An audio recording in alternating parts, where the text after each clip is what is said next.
Ռաֆի Դավիթ բեկ Հայբեթերաթ Երևան 1963 թվական Խզեսցուկ զկապանս նոցա և ընկեսցուկ իմենջ գլուցնոցա Սաղմոս Առաջին գիրք Ա Մինչև 1722 թվականը, այսինքն մինչև Դավիթ բեկի հայտնվելը, հայոց մելիքները տակավին պահպանել էին իրենց նշանակությունը։ Նրանք ունեին սեփական ամրոցներ, ժառանգաբար իշխում էին ժողովրդի մի որոշյալ մասի վրա, կապում էին դաշնադրություններ երբեմն պարսից, երբեմն թուրքաց ներկայացուցիչների հետ, մասնակցում էին նրանց պատերազմներին և որպես մի տեսակ վասալական իշխաններ, մի մասնավոր հարկ էին վճարում այն պետություններին, որոնք փոփոխակի կերպով տիրում էին Հայաստանին։ Սյունյաց աշխարհը, Ղարաբաղը, պետք է առաջինը համարել, ուր մելիքները մինչև ռուսաց տիրապետության ժամանակը, 1813 թվականը, պահպանեցին իրենց գոյությունը։ Այդ առանց պատճառի չէր։ Երկրի բնական դիրքը, լեռները և անտառները նպաստում էին ժողովրդի մեջ վաղեմի քաջազնական ոգու պահպանվելուն։ Սովորած լինելով թշնամու մշտական հարձակումներին, ժողովուրդը, երբ չէր կարողանում ընդդիմադրել նրան, թողնում էր դաշտերը կամ տափակ երկրները, պատսպարվում էր անմատչելի տեղերում։ Լեռնային բնությունը ներշնչում էր բնակիչների մեջ արիություն և հետևապես ձգտումը դեպի ազատություն։ Ցավալին այն էր, որ հայոց մելիքները մի ընդհանուր կապ չունեին միմյանց հետ։ Շահերի տարբերությունը շատ անգամ առիթ էր տալիս նրանց մեջ թշնամական հարաբերությունների։ Այս պատճառով նրանց ուժերը չէին միանում, որ կազմեին մի ամբողջություն և պատերազմեին հայրենիքի ընդհանուր թշնամու դեմ։ Յուրաքանչյուրը իր գլուխն էր պահում։ Եվ եթե հարկը պահանջում էր, նրանցից ամեն մեկը պատրաստ էր միանալ թուրքերի կամ պարսիկների հետ և ասպատակել իր հարևան հայ մելիքի երկրները։ Մելիքներից ոմանք անկախ դրություն էին պահպանում, իսկ ոմանք ստորադրված էին պարսից խաների իշխանության ներքո։ Այս վերջինները, իրենց դիրքը չկորցնելու համար, ստիպված էին խոնարհվել խաների բոլոր պահանջներին, թեև այդ պահանջները լինեին վնաս հայ ժողովրդին, ստիպված էին կատարել նրանց կամքը, որքան և անիրավ լիներ, ստիպված էին դառնալ նրանց ձեռքում բոլորովին անարգ մի գործիք։ Եվ որովհետև պարսից շահերը իրավունք ունեին մելիքներին փոխելու, այստեղից առաջ էր գալիս խիստ կեղտոտ մրցություն, որով մելիքները, միմյանց տեղը հափշտակելու մտքով, անձնատուր էին լինում խաներին հաճոյանալու համար, ամեն տեսակ վատություններ, մատնություններ էին անում, կաշառում էին նրանց ոչ միայն փողով, այլ ոմանք իրենց հարազատ աղջիկներին անգամ տալիս էին խաներին։ Բայց այսպիսիներին պետք է բացառություն համարել։ Կային ավելի խղճմտավոր և ազդեցություն ունեցող մելիքներ, որոնք ծառայում էին որպես ամուր պատվար հայ ժողովրդի և խանի մեջ։ Հեռու էին պահում նրա անմիջական ազդեցությունը ժողովրդից և պահպանում էին նրան խանի հարստահարություններից։ Մելիքի ձեռքով էր հավաքվում տուրքը և ամեն հարկեր, որ պետք էր վճարել խանին։ Մելիքն էր վճռում իր ժողովրդի մեջ ամեն տեսակ դատեր և վեճեր։ Եվ որովհետև նույնիսկ խաները իրենց մեջ հաշտ չէին, ստիպված էին մելիքների հետ լավ վարվել, հակառակ դեպքում մելիքը կարող էր թողնել խանին և իր ժողովրդով անցնել նրա թշնամու մի ուրիշ խանի կողմը։ Հայաստանի այն մասը, որ այժմ ռուսաց պետությանն է պատկանում, ռուսների տիրելուց առաջ պարունակում էր իր մեջ զանազան միմյանցից անկախ խանություններ, որոնցից նշանավոր էին Ղարաբաղի, Գանձակի, Շամախու, Երևանի և Նախիջևանի խանությունները։ Այդ խանությունները, գտնվելով անընդհատ թշնամական հարաբերությունների մեջ, կռիվը, կողոպուտը, արյունահեղությունը, ավերմունքը երկրի մեջ միշտ անպակաս էին լինում։ Խանությունները թեև պարսից պետության մի մասն էին կազմում, և խաները թեև նույն պետության ավատական իշխաններն էին համարվում, բայց շատ անգամ օգուտ քաղելով Պարսկաստանի ներքին խռովություններից կամ շահերի ստեպ փոխվելուց, որից առաջ էր գալիս անիշխանություն, խաները այդ ժամանակ ապստամբվում էին և քիչ չէր պատահում, որ շահերը կամ նրանց զորապետները տկարանային նվաճելու իրենց վասալներին։ Եվ այսպես, ներքին և արտաքին խռովությունները պահպանում էին իրենց անխզելի կապը։ Եթե ավելացնենք դրանց վրա օսմանցիների արշավանքները, Կովկասի լեռնաբնակների հարձակումները, կտեսնենք, որ Հայաստանը այն ժամանակ ներկայացնում էր մի սարսափելի պատերազմական դաշտ, ուր առավելապես ծեծկվող, փշրվող և մաշվող տարր էր նույն ազգը, որ մի ժամանակ այդ երկրի տերն էր։ Եվ այդ կոտորածների մեջ հայ ժողովուրդը և հայ մելիքները պետք է պահպանեին իրենց գոյությունը։ Բ 1722 թվին լեզգիների ահագին բազմություն խառը կովկասյան այլ լեռնաբնակների հետ արշավանք գործեցին դեպի Աղվանից և Սյունյաց երկրները և ասպատակելով Նուխու, Շամախու, Գանձակա գյուղորայքը անցան մինչև Սևանա լիճը։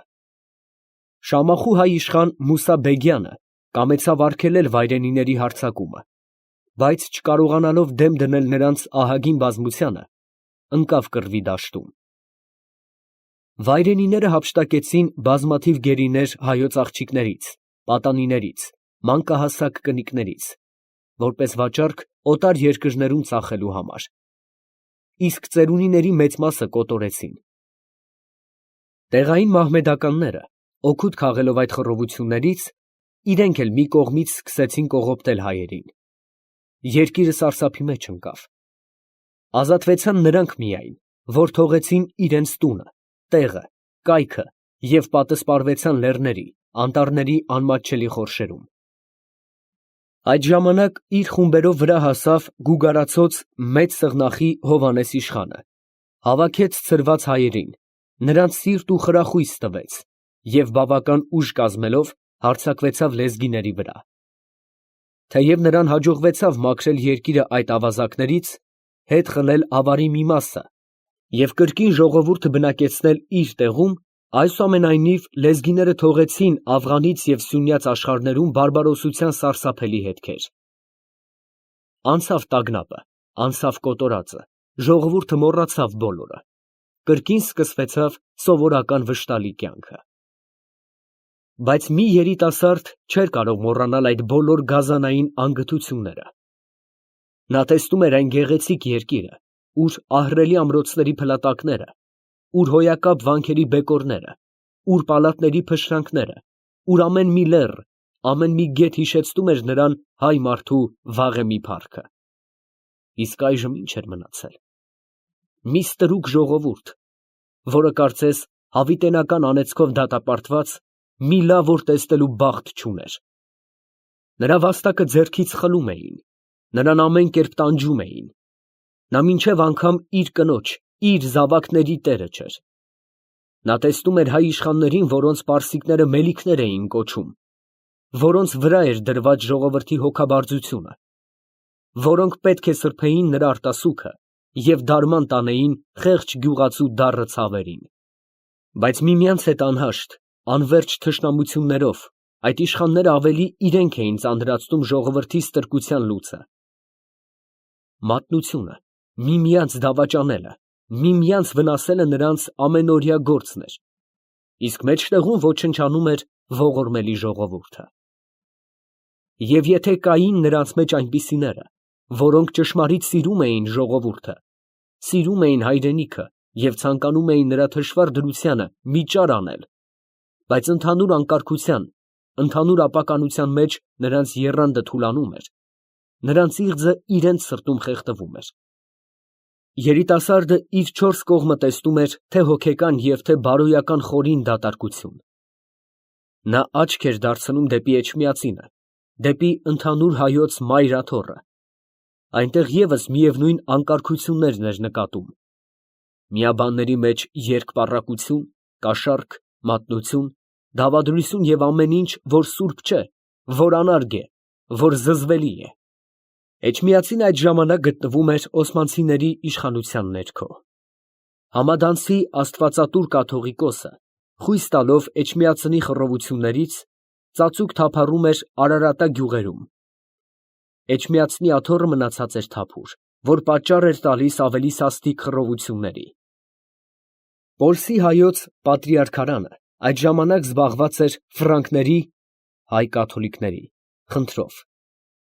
Հովհաննես Կոլոտ կարճահասակ, մականվանյալ պատրիարքը արգելում էր հայ կաթոլիկներին լուսավորչականների եկեղեցիները հաճախել։ Հայ կաթոլիկները դեռ առանձին եկեղեցի չունեին։ Կրոնական երկպառակությունները Պորսի ֆրանսիական դեսպանի և լատինական եպիսկոպոսի մեջ մի կողմից, իսկ հայոց պատրիարքի մեջ մյուս կողմից, պահում էին մայրաքաղաքի հայ ժողովրդին անընդհատ կռիվների մեջ։ Երուսաղեմի հայոց պատրիարքարանը զբաղված էր Սուրբ Հակոբա տաճարով։ Կռիվները հույն և լատին աբեղաների հետ վերջ չունեին։ Այստեղ Արարատյան նահանգում արյուն և արտասուք էր հոսում, իսկ այնտեղ զբաղված էին եկեղեցիներով։ Երիտասարդը իր շուրջը չէր գտնում ոչ մի մխիթարական երևույթ, բացի հայրենիքի լեռներից և անտառներից, որոնք կարծես խուլ կերպով ասում լինեին նրան. «Եկ, եկ, մեր գրկում քեզ համար լավ տեղ կա, բռնակալի ձեռքը այնտեղ մուտք չէ գործում»։ Ո՞վ էր այդ երիտասարդը։ Ո՞վ էր այդ ցնորամիտը, որ այն ժամանակվա ընդհանուր խռովությունների, ընդհանուր բարբարոսությունների մեջ մոռացած իր անձը, միայն հայրենիքի, միայն ժողովրդի վրա էր մտածում։ Դա Գենվազի իշխան Ստեփաննոս Վարդանեսյանն էր Շահումյան տնից։ Զրկված հայրենական ամրոցից, սիրտը լի վրեժխնդրության դառնությամբ, նա իր երկու հավատարիմ ծառաների հետ ծպտյալ կերպով թափառում էր սյունյաց աշխարհում։ Նա մոտենում էր հայոց մելիքներին, հորդորում էր նրանց միաբանվել և ընդհանուր ապստամբությամբ թոթափել խաների ծանր լուծը, բայց ամեն տեղ գտնում էր սառն անտարբերություն, անհոգություն և մինչև անգամ արհամարհանք։ Բարկությունը, հուսահատությունը երիտասարդի մեջ հասնում էր սոսկալի կատաղության, երբ տեսնում էր, որ հայերը չէին ցանկանում օգուտ քաղել մի ամենահարմար ժամանակից, երբ կարող էին ամեն դյուրությամբ ազատվել պարսից բռնապետությունից։ Պարսից պետությունը այդ ժամանակ գտնվում էր իր օրհասականի մեջ։ Աֆղանիստանի Ղանդահար քաղաքից Մյուրվեյիսի որդի Միր Մահմուդ խանը, տիրելով Սպահան քաղաքին, գահընկեց արեց պարսից Հյուսեյն շահին և ինքը նստավ նրա տեղը։ Արևելյան Պարսկաստանը ընկավ աֆղանների իշխանության ներքո։ Այդ ժամանակ Պարսից Հայաստանում համարյա անիշխանություն էր տիրում։ Թեև աթոռազուրկ Հյուսեյն շահի որդին Շահ Թահմասը, լսելով աֆղանների հաղթությունը, Մազանդարանում թագավոր դարձավ և եկավ նստեց Թավրիզ քաղաքում, բայց նա այն աստիճան թույլ, արբեցող և փոփոխամիտ մարդ էր, որ շուտով զզվեցրեց իր զորապետներին, բոլորը հեռացան նրանից, և ինքը Շահ Թահմասը, անօգնական մնալով, գնաց աստապատ և գաղտնի ապաստան գտավ Աստվածատուր անունով մի հայ իշխանի տանը։ Երևանի նահանգին այդ ժամանակ տիրում էին օսմանցիները։ Նրանք ավելի ցանկանում էին Հայաստանի այդ մասը հայ իշխանների ձեռքով կառավարել և նրանցից մի որոշյալ տուրք ստանալ, քան թե պարսից խաների ձեռքը տալ։ Բոլոր հանգամանքները հաջողություն էին խոստանում։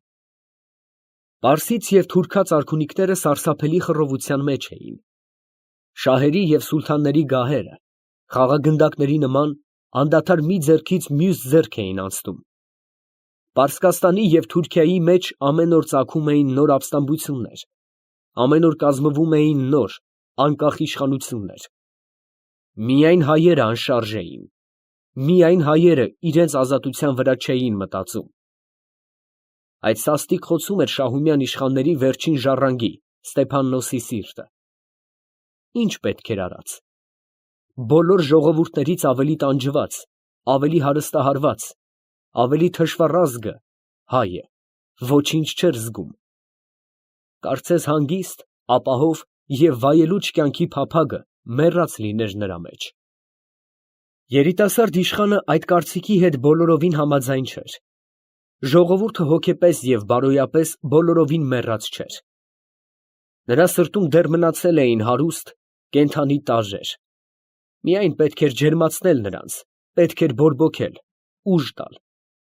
Եվ ահա միևնույն ստրկացած ժողովուրդը ոտքի կկանգներ հսկայի անձնավստահությամբ։ Ստեփաննոսը գիտեր այդ բոլորը։ Նա հավատում էր հայի տոկունությանը։ Նա գիտեր հայը որքան համբերող է, որքան տանող է բռնության լծի ծանրությանը, այնքան շուտով պատրաստ է թոթափել այդ լուծը, եթե հանգամանքները կնպաստեին։ Միայն հայը զգույշ է, հեռատես է, խորհող է, բայց շուտ վճռող չէ, և դրա մեջն է կայանում նրա բոլոր դանդաղկոտությունը։ Զգուշությունը նրա մեջ հանցավոր երկչոտության կերպարանք է ստացել։ Նա երբեք չի սկսի մի գործ, եթե հավատացած չէ, թե հաջողությունը իր կողմը կլինի։ Ուր մի փոքր անզգուշություն, մի փոքր զոհողություն, մի փոքր խենթություն անգամ կարող էր մեծ գործ կատարել,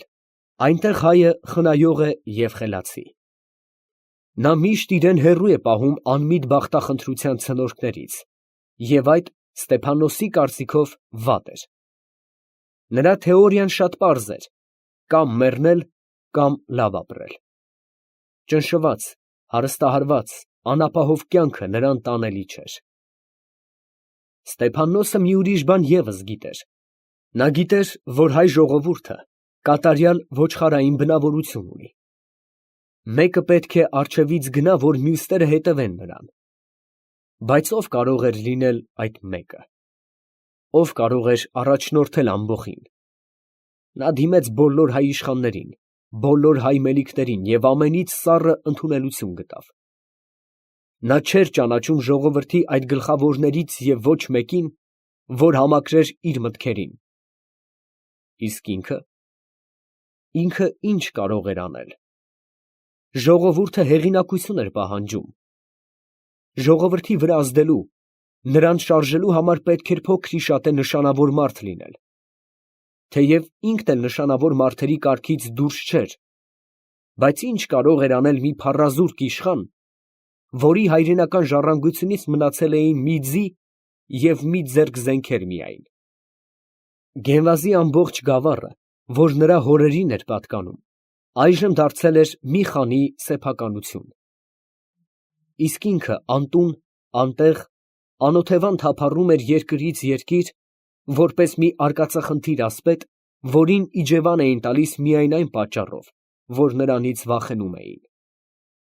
Այս մտածությունների մեջ խորասուզված, երիտասարդը քշում էր իր ձին ներքին Ագուլիսից դեպի Օրդուբադ տանող ճանապարհով, և այնքան զբաղված էր իր մտքերով, որ կարծես չէր նկատում անձրևի տարափը, որ մանր, փոշիանման կաթիլներով մաղվում էր նրա վրա։ Երեկոյան խավարը դեռ այնքան չէր թանձրացել, որ դժվար լիներ առարկաները որոշել։ Առջևում երևում էր խիտ այգիների մեջ թաքնված Օրդուբաթը։ Փոքր-ինչ հեռու Արաքսը մի արծաթյա ժապավենի նման ոլորվում էր ձորի միջով։ Գետի մյուս ափի վրա քամ֊քուհ լեռան բարձր գագաթը կիսով չափ ծածկված էր մթին ամպերի մեջ։ Կայծակը շեշտակի կերպով ճեղքեց այդ ամպերը, և նրան հետևեցին սաստիկ որոտ և դղրդյուն։ Կարծես ամբողջ երկինքը թափ տվեցին և անձրևը միանգամից սկսեց հեղեղի նման թափվել։ Այդ ժամանակ միայն երիտասարդը արթնացավ իր մտահուզությունից, քաշեց ձիու սանձը, ձին կանգնեց, և նա սկսեց բաց անել իր վերարկուն, որ կապած էր երիվարի գավակի վրա։ Նա խնամքով փաթաթվեցավ վերարկուի մեջ, ոչ այնքան իր մարմնին հոգ տանելու համար, որքան իր զենքերը թրջվելուց պահպանելու համար։ Այդ միջոցին հասան նրա երկու ուղեկիցները, որ բավական հետ էին մնացել։ Երիտասարդը դարձավ դեպի նրանցից մեկը, ասելով. «Ջումշուդ, դու գիտես քաղաքի ո՞ր փողոցումն է այն հրեայի տունը»։ «Այո, գիտեմ», պատասխանեց Ջումշուդը։ «Դե առաջ քշիր, մեզ տար ուղիղ դեպի այն կողմը»։ Ջումշուդը իր ձին առաջ քշեց, երիտասարդ իշխանը հետևում էր նրան։ Ետևից գալիս էր իշխանի մյուս ծառան, աղասին։ Քամին հետզհետե սաստկանում էր, և մրրիկը ավելի սպառնալի կերպարանք էր ընդունում։ Գյուղացիները սարսափով քշում էին իրենց անասունները դաշտից դեպի տուն։ Լեռներից լսելի էին լինում հովիվների խառն աղաղակները։ Սաստիկ անձրևների ժամանակ հեղեղը այդ կողմերում սոսկալի էր։ Նա տանում էր իր հետ ոչ միայն մարդիկ և անասուններ, այլ ահագին քարաժայռեր, որ պոկում էր սարերի կուրծքից։ Բոլորովին մութն էր, երբ իշխանը մտավ Օրդուբադ քաղաքը։ Փողոցներում ոչ ոք չէր երևում։ Բոլոր դռները կողպված էին։ Անձրևը թեև փոքր-ինչ մեղմացած, բայց տակավին մաղվում էր։ Անցնելով մահմեդականների թաղերը, նրանք մտան հայերի թաղը։ Այստեղ բնակվում էին հրեաները մի առանձին փողոցում։ Ջումշուդը իր ձին կանգնեցրեց տներից մեկի դռան հանդեպ, ցած իջավ ձիուց և սկսեց դուռը բախել։ Երկար բախում էր նա, իսկ բաց անող չկար։ Գիշերային այն տարաժան պահուն հրեան հեշտությամբ իր դուռը չէր բացանի օտարականի առջև։ Կարծում էին, թե ներսում մարդ չկար, բայց դռան ճեղքերից ճրագի լույս էր երևում։ «Կոտրե՞մ», հարցրեց Ջումշուդը։ «Չէ, կարելի է բաց անել, վախեցեք», ասաց իշխանը։ Ներսից լսելի էին լինում ոտքի ձայներ և մարդկային երկչոտ շշնջոց։ «Ես այս րոպեում բաց կանեմ», ասաց աղասին, իր ձին մոտեցնելով տան պատին և կանգնելով ձիու թամբի վրա։ Պատը շատ բարձր չէր։ Ճարպիկ երիտասարդը ձեռքերով չանկռեց պատի անհարթ մակերևույթը և կատվի արագությամբ թռավ կտուրի վրա։ Մի րոպեից հետո բակից լսելի եղավ նրա ձայնը, որ վիճում էր տանտիրոջ հետ, պահանջելով դռան բանալին։ «Էյ, վայ, մի սպանիր», լսելի եղավ հրեայի դառը հառաչանքը։ Երևում էր, նա մի քանի ապտակ կերավ աղասու ձեռքից։ Դուռը բացվեցավ։ Շեմքի վրա հայտնվեցավ հրեան ճրագը ձեռքին։ Նա անդադար մյուս ձեռքը քսում էր իր երեսին, կարծելով, թե աղասու մատները դեռ կպած էին այնտեղ։ Նա ինքն իրան մրթմրթում էր. «Չի էլ ասում, որ աղան է գալիս։ Աղայի առջև ո՞վ կփակե իր դուռը։ Իմ տունը աղայի տունն է, անիծված, ահ, ինչ ծանր ձեռք ունի»։ «Ես քեզ 1000 անգամ ասացի, բայց դու էլի չէիր ուզում բաց անել», պատասխանեց աղասին։ Լավ է, խոսեց իշխանը վեր գալով ձիուց։ Հարունը լավ մարդ է, նրան պետք չէ ծեծել։ Հա, այդպես, քո հոգուն մատաղ, այո, պատասխանեց հրեան և դառնալով դեպի աղասին էլի կրկնեց. Ահ, ինչ ծանր ձեռք ունի այդ անիծվածը։ Հրեան ծեծը ուտելուց հետո փափկացել, մոմ էր դարձել։ Նա ամեն կողմ ծալվում էր, գործ դնելով շողոքորթության բոլոր ձևերը։ Նա մի քանի րոպեի մեջ ձիերը տեղավորեց իր տան բակում և հյուրերին հրավիրեց միևնույն սենյակում, ուր ինքը իր կնոջ հետ ապրում էր։ Գ Հարունը Օրդուբաթի հրեա ոսկերիչների մեջ միակ վարպետն էր, որ բացի ոսկերչությունից գիտեր և կնիկներ փորագրելու արհեստը։ Նա բավական հարուստ էր, ինչպես ամեն մի հրեա, որ գոհարների և թանկագին մետալների հետ գործ ունի։ Իշխանի անակնկալ այցելությունը, որի անունը միայն լսած էր, իսկ անձամբ չէր ճանաչում, սաստիկ վախեցրեց նրան։ Ո՞ր սատանան բերեց այդ թափառաշրջիկ ասպետին իր տունը, այն ևս գիշերը, երբ հարևանները բոլորը քնած էին։ Ինչ էր ուզում նա։ Ինչ էլ որ լիներ, հրեան համոզված էր, որ մի բարի բան նրանից սպասել չէր կարելի։ Խրճիթը, ուր ներս տարավ Հարունը իր հյուրերին, բաղկացած էր երկու փոքրիկ սենյակներից, որոնցից մեկը ծառայում էր որպես մթերանոց և բովանդակում էր իր մեջ նրա տնտեսության բոլոր պարագայքը, անկարգ, խառնիխուռն կերպով ածված միմյանց վրա, իսկ մյուսը նրա քնարանը, հյուրանոցը, խոհանոցը, մի խոսքով ամեն ինչն էր։ Բարով, 1000 բարով, իմ աչքիս վրա, իմ գլխիս վրա, համեցեք, նստեցեք, ասաց հրեան խնդրելով նստել։ Ջումշուդը և աղասին մնացին ոտքի վրա, իսկ նրանց տերը աչք կացեց իր շուրջը, մի հարմար տեղ չգտավ նստելու համար։ Սենյակի հատակը բավական ցած լինելով բակի հատակից, անձրևի ջուրը դռան շեմքից ներս էր թափվել և լճացել էր սենյակի մեջ։ Միակ տեղը, որ իր բարձրությամբ ազատ էր մնացել այդ ջրհեղեղից, էր տան տիկնոջ սնդուկը, որ նա բերել էր որպես օժիտ իր հոր տնից։ Նրա վրա նստեց իշխանը։ Ջումշուդը և աղասին դուրս գնացին, երբ նկատեցին, որ այլևս իրենց տիրոջը պետք չեն։ Անձրևը դադարել էր։ Գարնանային երկինքը այժմ պարզ էր հայելու նման։ Աստղերը ժպտում էին։ Փոթորիկը անցել էր, ինչպես մի քմահաճ երեխա, որ հանկարծ բարկանում է, աղմուկ, արտասուք և աղաղակ է բարձրացնում, և մի քանի րոպեից հետո կրկին հանգստանում է, սկսում է ծիծաղել։ Ջումշուդը և աղասին գնացին ձիաների մոտ, որ կապած էին բակում։ Նրանցից մեկը բարձրացավ հարևանի կտուրի վրա, ուր խոտ էր դիզված, մի քանի խուրձ գողացավ, բերեց, ցրվեց ձիաների առջև։ Հետո երկուստ էլ նստեցին հավաբույնի վրա, սկսեցին ծխել։ Իշխանը դեռ նստած էր սնդուկի վրա։ Հարունը նրանից փոքր ինչ հեռու պպզել էր, մեջքը տալով պատին և չհամարձակվելով նստել, որովհետև գետինը թաց էր։ Տանտիկին այդ միջոցին մի խեցեղեն ամանով սենյակում լճացած ջուրը հավաքում էր և դուրս էր թափում։ Երկու երեխա միմյանց գրկած պառկած էին ցեխի մեջ և ոչինչ չէին զգում։ Նրանց մայրը իր աշխատությունը մասամբ վերջացրել էր այժմ։ Սենյակում այլևս ջուր չկար, միայն սաստիկ ցեխ էր, պետք էր չորացնել նրան։ Նա բոբիկ ոտներով,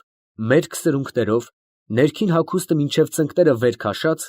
ցեխը կոխտալով դուրս գնաց։ Մի րոպեից հետո նա վերադարձավ, բերելով իր հետ գոգնոցի մեջ ածած ցամաք մոխիր և սկսեց սփռել հատակի վրա։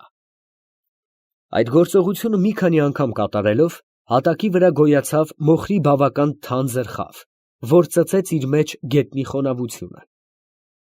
Հետո տանտիկինը տարածեց նրա վրա մի փսիաթ և փսիաթի վրա մի կապերտ։ Հյուրի օդոցը արդեն պատրաստ էր։ Չնայելով այս բոլոր աշխատություններին, իշխանը չկամեցավ իջնել իր սնդուկից, ասելով, որ այնտեղ էլ լավ է։ Կապերտի վրա նստեց Հարունը։ Կինը դեռ պտույտ էր գալիս այս կողմ և այն կողմ, ինքն էլ չիմանալով, թե ինչ պետք է անել։ Ամենագլխավոր հոգսը, որ մնացել էր նրան, այն էր, որ պետք էր ոտները լվանալ։ Բայց այդ մասին չմտածեց նա։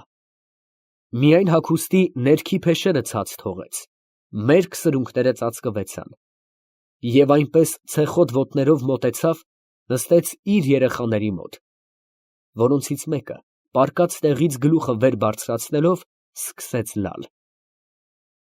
Մայրը նրան հանգստացնելու համար մի սաստիկ ապտակ տվեց երեսին։ Երեխան ավելի ևս խստացրեց աղաղակը։ Նրա ձայնից մյուսն էլ զարթնեց և առանց գիտենալու պատահածը սկսեց ձայնակցել իր եղբորը։ Նրան էլ, ասաց հայրը։ Մայրը մյուսին էլ խրատեց իր ապտակով։ Իշխանը տհաճությամբ սպասում էր, որ երեխաները իրենց ձայնը կտրեն, որ կարողանա խոսել տանտիրոջ հետ։ Այդ միջոցին մայրը գլուխը խոնարհեցրեց, հայտնի չէ, ինչ փսփսաց երեխաների ականջին, երկուսն էլ իսկույն լռեցին։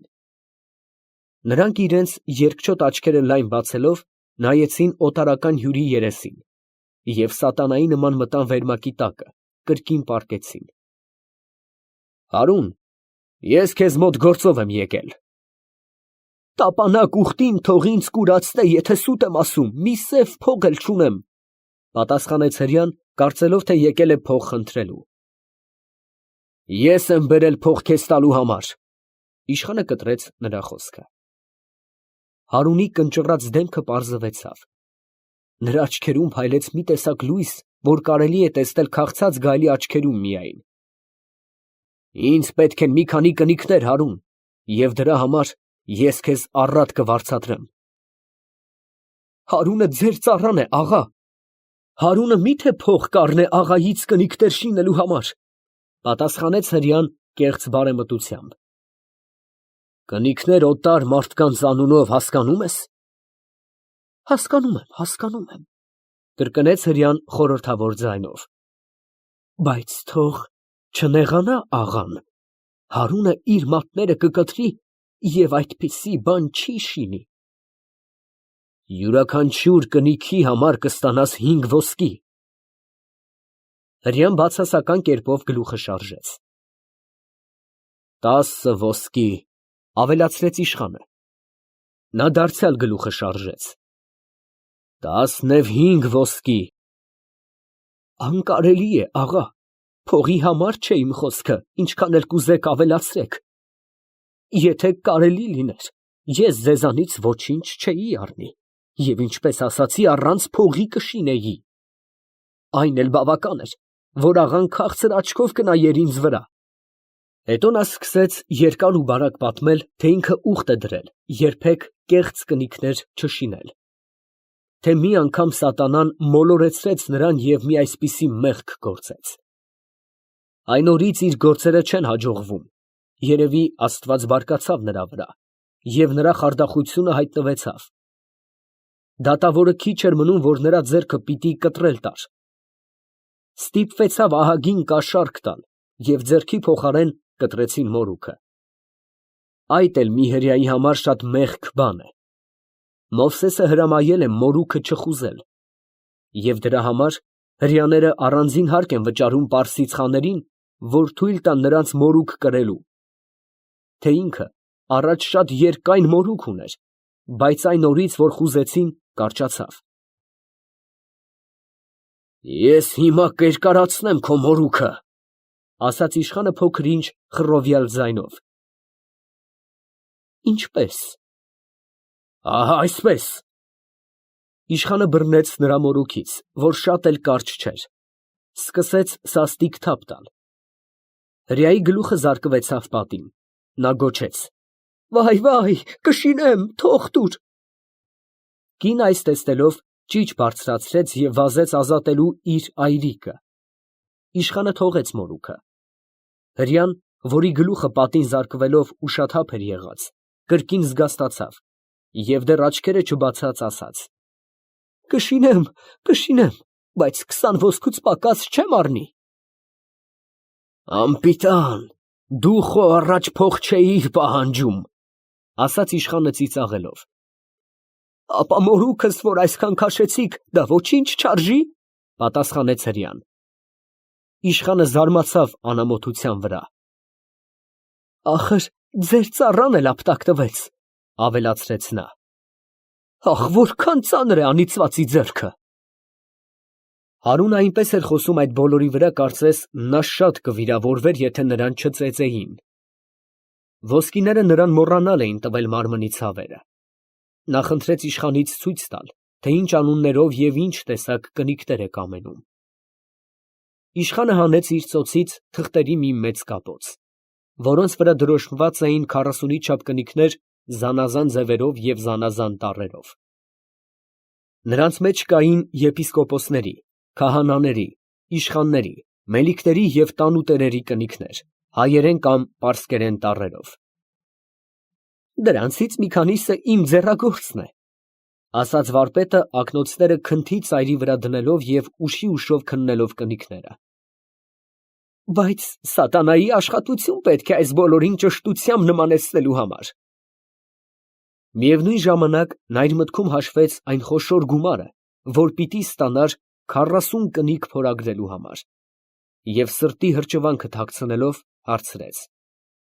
Թող իմ տերը չբարկանա համարձակությանս վրա, բայց փողերը ե՞րբ կարող եմ ստանալ։ Կեսը այս րոպեիս, իսկ մյուս կեսը, երբ աշխատությունը կվերջանա։ Հրեան առանց հարցնելու, թե ինչ նպատակով է իշխանը փորագրել տալիս այդ կնիկները, սկսեց բացատրել այն բոլոր վտանգները, այն բոլոր աշխատությունները, որ ինքը հանձն է առնում իշխանի պատվերը կատարելու համար։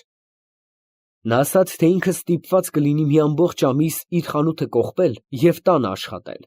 որովհետև այսպիսի աշխատությունը բազարում հրապարակավ չեն կատարում։ Եվ այդ ժամանակ նա իրեն կձևացնե իբրև հիվանդ, տանը պառկած։ Բայց որքան վնաս կկրե, երբ մի ամբողջ ամիս, գուցե ավելի նրա խանութը կողպված կլինի։ Այդ ժամանակ նրա ոսկերչության առևտուրը պիտի դադարի։ Բայց այդ բոլոր զոհողությունները հանձն է առնում Հարունը միմիայն աղայի սիրտը շահելու համար, միմիայն աղային մի լավություն անելու համար։ Շնորհակալ եմ, ֊ պատասխանեց իշխանը, բայց եթե դու կհամարձակվես այդ գաղտնիքը երևան հանել, գիտած եղիր, որ քեզ, այդ կնոջդ և այն երկու երեխաներիդ անպատճառ կմորթեմ։ Այդ ես գիտեմ, ֊ պատասխանեց հրեան խորհրդավոր ձայնով։ Սակարկությունը վերջացավ։ Իշխանը հանձնեց կնիկների օրինակները և այն գումարը, որ կանխիկ պիտի վճարեր։ Փայլուն ոսկիները բոլորովին շլացրին Հարունի և նրա կնոջ աչքերը, որը դեռ նստած երեխաների մոտ լուռ լսում էր իր ամուսնու և պատվելի հյուրի խոսակցությունը։ Այդ ոսկիները իշխանը այն օր պարտքով էր վերառել մի ագուլեցի հարուստ վաճառականից, այն պայմանով, երբ կունենա, այն ժամանակ կվճարե։ Բայց իշխանի որևիցե ժամանակ փող ունենալը, շատ կասկածավոր լինելով, վաճառականը սկզբում չհոժարվեցավ տալ։ Բայց երբ իշխանը բռնեց նրա կոկորդից և սպառնացավ գլուխը կտրել, ժլատը իսկույն բաց արեց քսակի բերանը։ Հարունը լսելով այդ պատմությունը, ծիծաղելով բացականչեց. «Այ լավ բան եք արել, Աստված վկա, շատ լավ բան է։ Բայց եթե մի այսպիսի լավ բան քեզ հետ անեին, դու կարծեմ շատ գոհ չէիր լինի»։ Օրհնած, ինձ մոտ ի՞նչ է մնացել։ Մի քանի շահի ունեի, բոլորը կորցրի, ում տվեցի չկարողացա հետ առնել, տոկոսն էլ գլխի հետ կերան, թող հարամ լինի, հարամ։ Հրեան շարունակեց գանգատվել իր դրության վրա, թե հազիվ է կարողանում ծայրը ծայրին կպցնել։ Ժամանակը վատ է, ամեն ինչ թանկ է։ Այդ երեխաները նրան իսպառ կողոպտեցին, ուտում են, ուտում և երբեք չեն կշտանում։ Այդ պատճառով շատ փոշմանել է իր ամուսնանալու վրա, բայց դե ինքը մեղք չունի, ամենևին միտք չուներ պսակվելու։ Անիծվին հարևանները, հավաքվեցան, զոռով պսակեցին և ինքը ընկավ կրակ ցավի մեջ։ Վերջին խոսքերը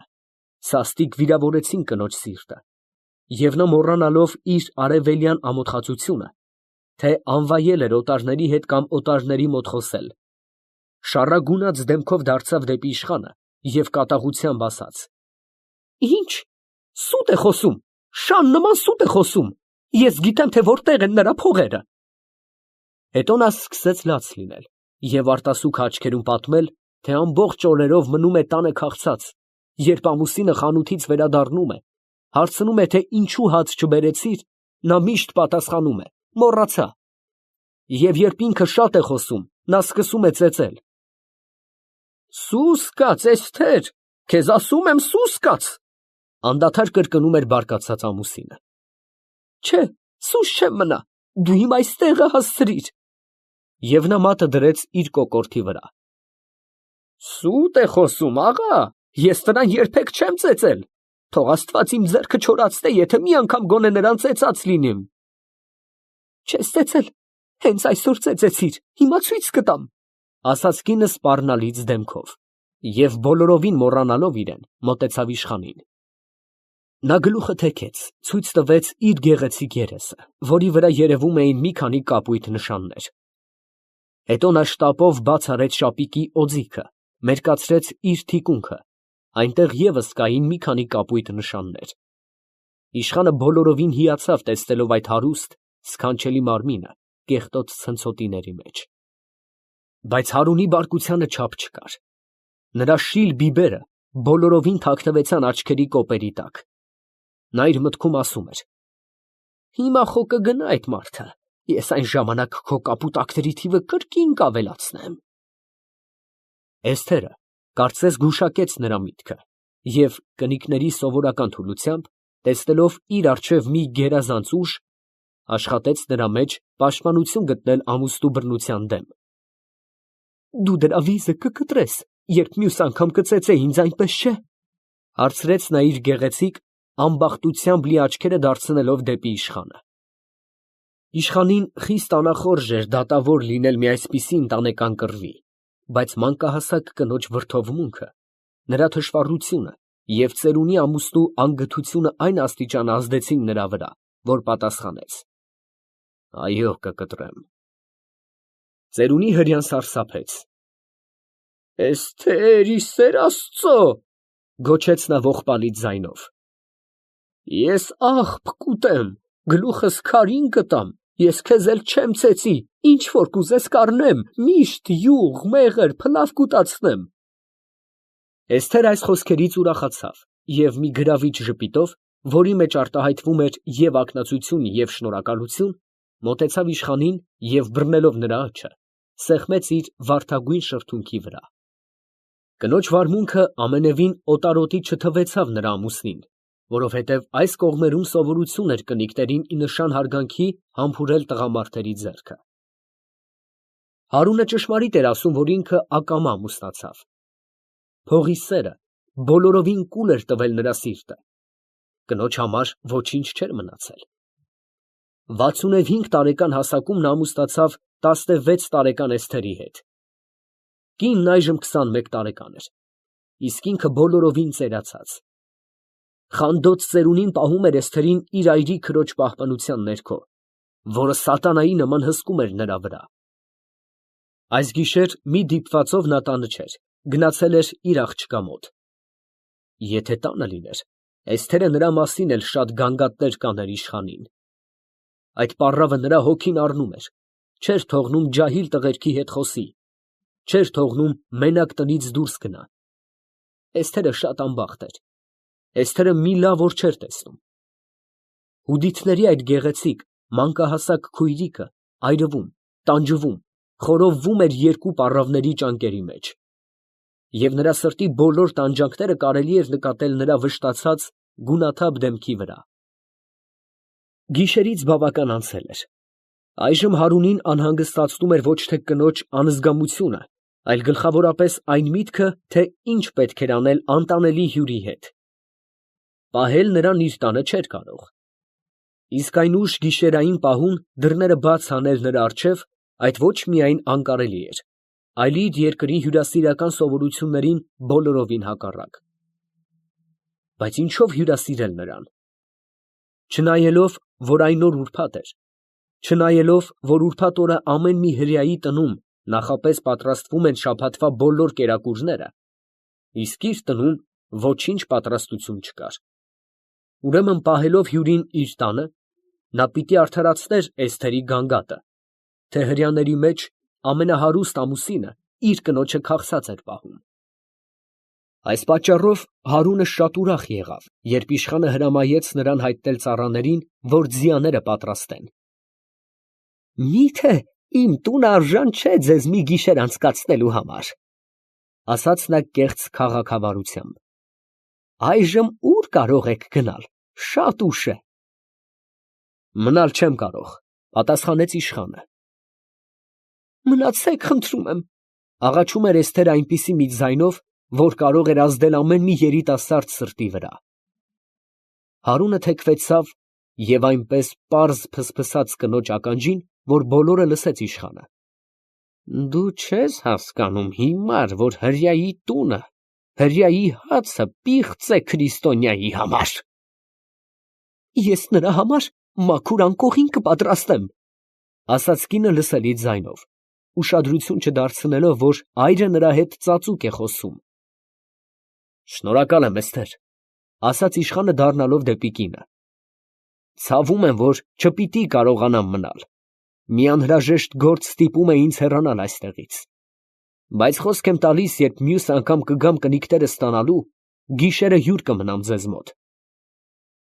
Հարունը առանց սպասելու իշխանի հրամանին դուրս եկավ խրճիթից ծառաներին պատվիրելու, որ ձիաները պատրաստեն։ Այդ միջոցին Էսթերը մոտեցավ իշխանին և նրա աջը բռնելով իր դողդոջուն ձեռքերի մեջ, կրկին սեղմեց իր վառված շրթունքների վրա, ասելով. Ես ձեզ շատ բաներ ունեի ասելու, խիստ շատ բաներ, ափսոս, որ չմնացիք։ Խեղճ կնոջ աչքերում երևացին արտասուքի կաթիլներ։ Դրսից լսելի եղավ Հարունի հազալու ձայնը, որ նշան էր, թե ահա գալիս եմ։ Կինը հեռացավ իշխանի մոտից։ Լսում ես, Հարուն, ուղիղ մեկ ամսից հետո կնիկները պետք է պատրաստ լինեն, 40 հատ։ Լսում եմ, աղա, միամիտ կացեք։ Հարունը մի աշխատություն երբ հանձն առեց, իր ժամանակին կկատարե։ Մնացեք բարյավ, Էսթեր։ Այր և կին դուրս եկան հյուրին ճանապարհ դնելու։ Երբ նրանք փոքր ինչ հեռացան, Հարունը ասաց Էսթերին. Ես էգուց առավոտյան քո հոգին կառնեմ։ Կանչե՞մ, կանչե՞մ աղային, Սպառնացավ կինը բարկանալով։ Չէ, մի կանչիր, թե Աստվածդ կսիրես, մի կանչիր։ Տես, այդպես կատու կդառնաս։ Դ. Մինչև հրեան կպատրաստե կնիկները, ես կպատմեմ մի անցք, որ պատահեց մոտավորապես 15 տարի առաջ։ Սեֆևինների ժամանակ, երբ աֆղանները արևելքից օրըստօրե զորանում էին,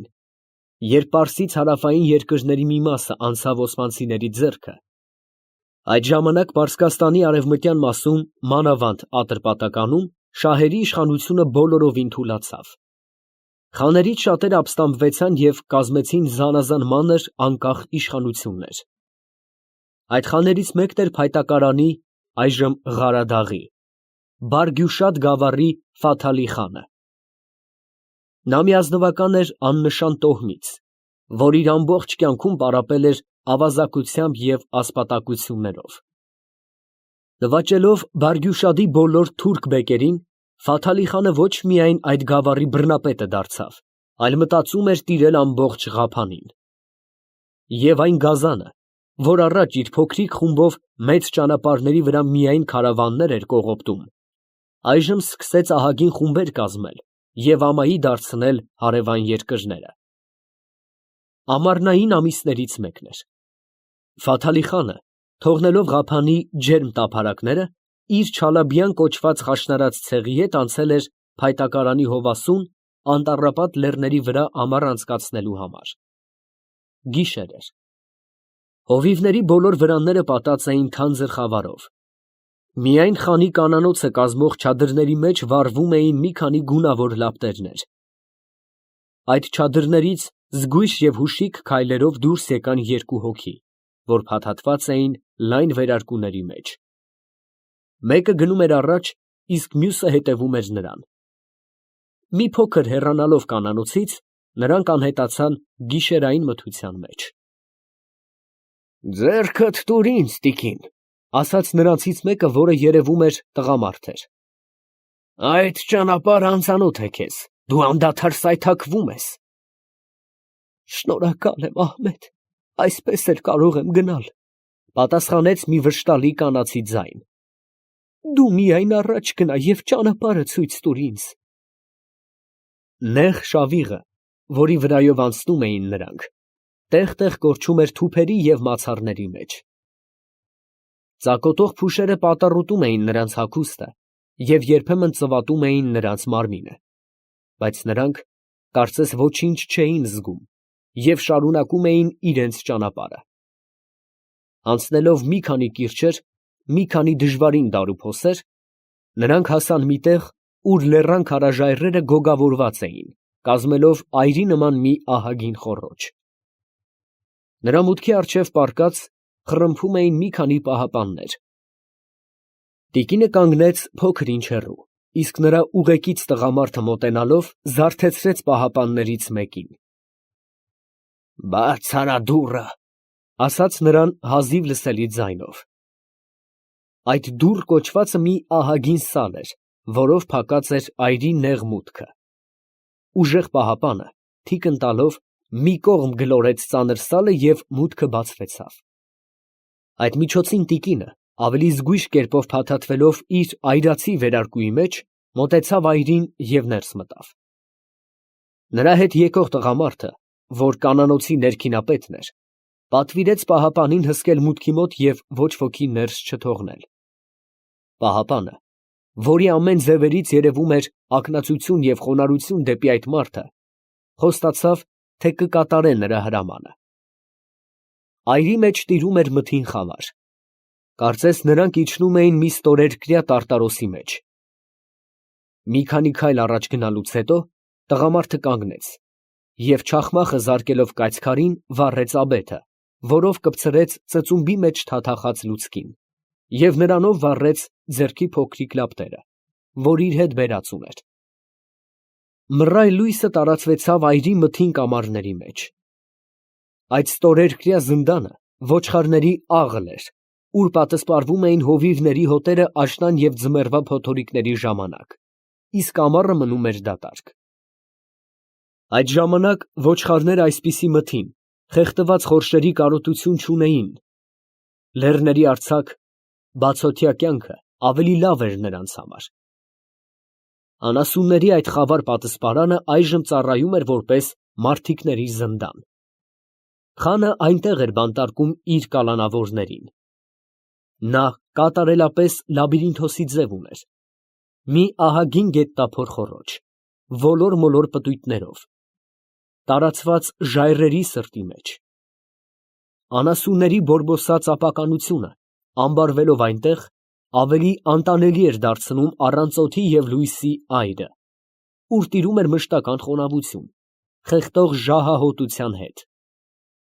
Տղամարդը ձեռքի փոքրիկ լապտերով դեռ լուսավորում էր այրի մուտքը և խարխափելով առաջ էր գնում, իսկ տիկինը հետևում էր նրան։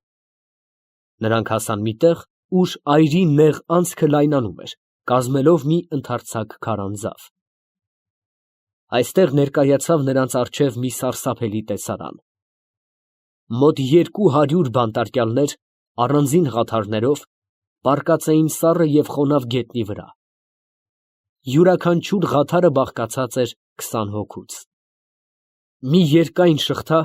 որի ծանր օղակները անց էր կացրած նրանց պարանոցով, կապում էր բոլորին միասին։ Շղթայի այն օղակը, որ անց էր կացրած նրանց պարանոցով, ավելի լայն էր մյուսներից և ետևից ամրացրած էր երկաթե կողպեքով։ Այդ մի սոսկալի դրություն էր ողորմելի կալանավորների համար։ Երևակայեցեք, 20 մարդիկ համարյա կապված են մինը մյուսի հետ։ Բոլորի պարանոցները միևնույն շղթայով կապված լինելով, նրանք ստիպված էին միասին կանգնել, միասին նստել, միասին պառկել։ Մի խոսքով, ամեն շարժում պետք է միասին գործեին, այլ կերպ անհնարին էր, որովհետև եթե մեկը պառկեր, երբ մյուսները նստած էին, կարող էր խեղդվել։ Եթե մեկը կանգներ, երբ մյուսները նստած էին, նույնպես կարող էր խեղդվել։ Մի ծանր սոսկում տիրեց տիկնոջ սրտին, երբ նա տեսավ այդ թշվառ, դատապարտված բազմությունը։ Նրա աչքերի առաջ սևացավ և փոքր էր մնում, որ ուշաթափ լիներ։ Նա թիկն տվեց քարանձավի պատին և մի քանի րոպե մնաց անշարժ, խորին տրտմության մեջ։ Տեսնելով լապտերի լույսը, բանտարկյալներից մի քանիսը շարժվեցան։ Նրանք բարձրացրին իրենց գլուխները և կրկին դրեցին խոնավ գետնի վրա, չկամենալով զարթեցնել իրենց մոտ պառկած ընկերներին։ Տիկնոջը դժվար էր ճանաչել իր ծպտյալ հագուստի մեջ։ Նա նմանում էր մի գեղեցկադեմ պատանու,